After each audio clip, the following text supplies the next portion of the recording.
into the forest. It's hard for me to share this story. At first glance, it might seem like nothing happened, but the night left a lasting impression on me. One November weekend, a seasoned camper friend invited me to go camping with him. He assured me that his gear would keep us warm in the chilly northern air, so I agreed. We left early in the morning, set up camp, and spent the day enjoying the radio, singing, and drinking. By midnight, we were ready for bed and fell asleep almost immediately. About an hour later, we were jolted awake by a loud, unsettling yelling coming from the woods. The sound was so close and so deep that it felt like it was vibrating in my chest.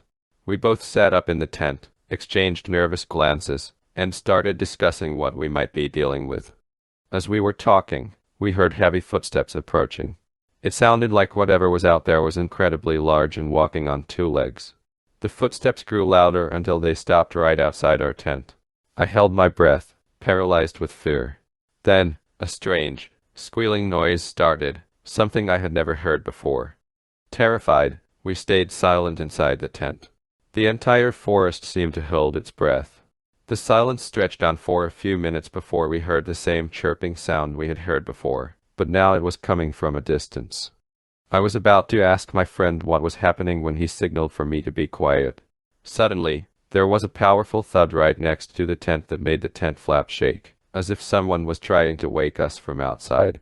The creature chirped again and began to move away, with the footsteps gradually fading. I asked my friend what he thought it was, but he admitted he had never seen anything like it before. We were too scared to stay in the tent, so we decided to sleep in the car instead, feeling it offered more security.